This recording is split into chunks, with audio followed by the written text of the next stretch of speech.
Hello students, आज के video में मैं सभी विद्यार्थियों का बहुत बहुत स्वागत करता हूं। देखिए स्टूडेंट्स, इस समय हम लोग पढ़ रहे हैं प्रीपोजिशन। तो प्रीपोजिशन में आज हम लोग पढ़ेंगे यूज ऑफ फ्रॉम। अब हम लोग फ्रॉम का प्रयोग कहाँ पर करते हैं, अब इस बात को समझेंगे। तो देखिए स्टूडेंट्स, जो फ्रॉम होता है, फ्रॉम का प्रयोग सी के अर्थ में, समझिए, फ्रॉम का प्रयोग सी के अर्थ में स्थान से अलग होने के भाव को अभिव्यक्त करने के लिए किया जाता है। जो हमारा प्रीपोजिशन फ्रॉम है, मैंने आपको क्या बताया कि फ्रॉम का प्रयोग सी के अर्थ में स्थान से अलग होने के भाव को अभिव्यक्त करने के लिए किया जाता है। जैसे हमने यहां पर लिखा श्याम गोकुल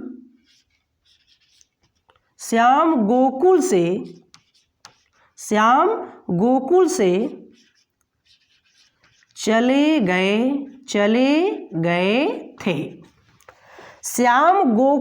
चले गए थे। श्याम गोकुल से चले गए थे।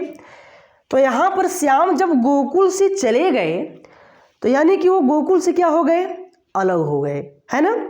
तो मैंने आपको क्या बताया कि फ्रॉम का प्रयोग सी के अर्थ में स्थान से अलग होने के भाव को अभिव्यक्त करने के लिए किया जाता है। जैसे हमने यहाँ पर एक सेंटेंस में यहाँ पर लिखा है आपको समझाने के लिए कि श्याम गोकुल से चले गए थे। श्याम गोकुल से चले गए थे। तो इसको जब हम लोग ट्रांसलेट करेंगे स्टूडेंट्स, तो चले गए थे तो इसका हो जाएगा श्याम हैड गॉन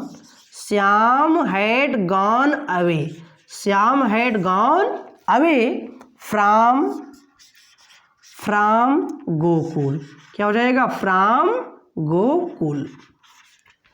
देखिए स्टूडेंट्स, श्याम गोकुल से चले गए थे तो इसका ट्रांसलेशन हो गया कि Shyam had gone away from Gokul. Shyam had gone away यानी कि श्याम चले गए थे, है ना, फ्रॉम गोकुल यानी कि गोकुल से। ठीक है। अब देखिए स्टूडेंट्स, फ्रॉम का प्रयोग जो स्टेप 1 था, स्टेप 1, अब इसका स्टेप 2 है। देखिए स्टेप 2, फ्रॉम का प्रयोग सी के अर्थ में समय के भाव को अभिव्यक्त करने के लिए किया जाता है।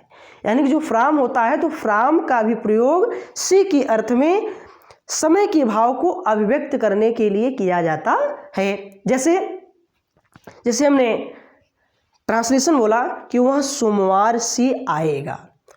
ध्यान दीजिए, वह सोमवार से आएगा।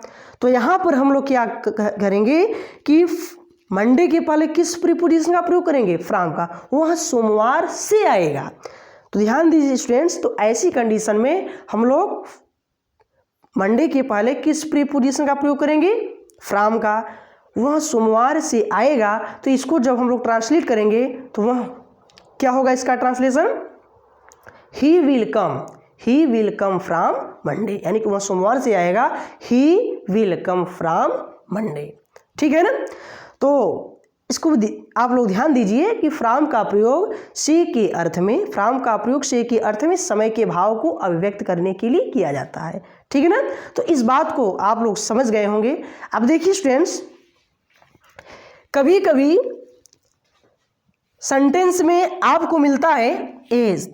सेकेंड स्टेप मैंने आपको बता चुका, अब हम यहीं पर आपको बता देते हैं थर्ड स्टेप फ्रॉम का। अब देखिए, कभी कभी होता क्या है कि मेड के साथ ऑफ भी आता है और मेड के साथ फ्रॉम भी आता है। क्या आता है, फ्रॉम। यानी कि मेड के साथ ऑफ भी आता है, मेड के साथ फ्रॉम भी आता है। ठीक है ना। लेकिन हमको अब इसमें ये समझना होगा कि हम लोग मेड के साथ ऑफ का प्रयोग कब करेंगे, अब मेड के साथ कब फ्रॉम का प्रयोग करेंगे। देखिए, जो मेड ऑफ होता है मेड ऑफ का प्रयोग हम लोग वहाँ पर करते हैं जब वस्तु ज्यों का त्यों रहती है, यानी कि मेड ऑफ का प्रयोग वहाँ पर किया जाता है कि जब वस्तु उसी प्रकार से रहती है, यानी कि जब वस्तु ज्यों का त्यों रहती है। अब मेड फ्रॉम का प्रयोग कहाँ पर करते हैं, जब वस्तु एक अवस्था से दूसरी अवस्था में जब बदल जाती है, यानी कि जब वस्तु एक अवस्था से दूसरी अवस्था में बदल जाती है तो हम लोग वहाँ पर मेड फ्रॉम का प्रयोग करते हैं। और जब वस्तु उसी प्रकार से रहती है, यानी कि जब वस्तु ज्यों का त्यों रहती है, तो ऐसी कंडीशन में हम लोग वहाँ पर मेड ऑफ का प्रयोग करते हैं। ठीक ना, जैसे हमने ट्रांसलेशन यहाँ पर लिखा कि यह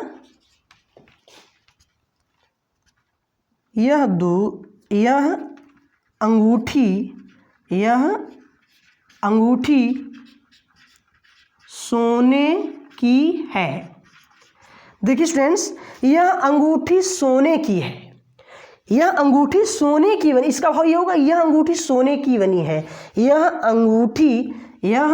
अंगूठी सोने की है।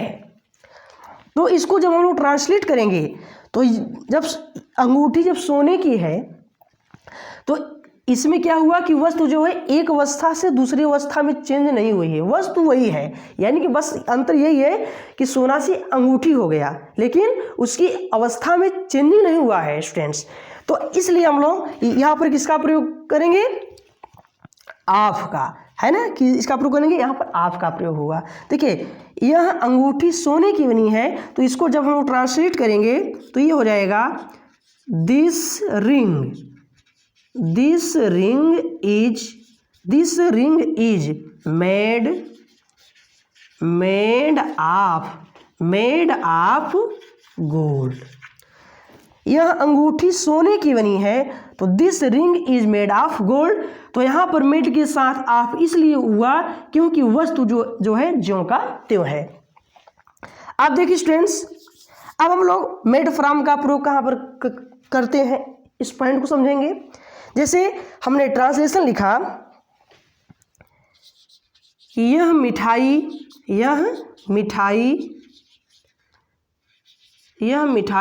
दूध की बनी है, यह मिठाई दूध की बनी है, यह मिठाई दूध की बनी है। तो ध्यान दीजिए स्टूडेंट्स, अब यहाँ पर जब मिठाई दूध से जब मिठाई बन गई तो उसकी अवस्था चेंज हो गई, यानी कि दूध से जब वो मिठाई जब बन गई तो उसकी अवस्था क्या हो गई, चेंज हो गई। तो मैंने आपको ये बताया था कि जब वस्तु एक अवस्था से दूसरी अवस्था में जब बदल जाती है तो वहाँ पर हम लोग मेड के साथ फ्रॉम का प्रयोग करते हैं। तो यहाँ पर मेड फ्रॉम होगा, क्या होगा, मेड फ्रॉम। यह मिठाई दूध की बनी है, तो इसका ट्रांसलेशन हो जाएगा दिस स्वीट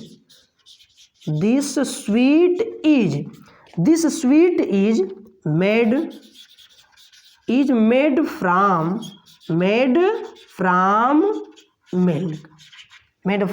मिल्क। यह मिठाई दूध की बनी है, तो इसका ट्रांसलेशन हुआ कि this sweet is made from milk.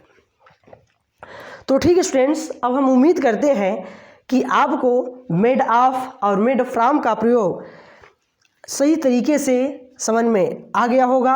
यदि यह वीडियो आपको पसंद आया हो तो आप हमारे चैनल को प्लीज़ सब्सक्राइब कर दीजिए।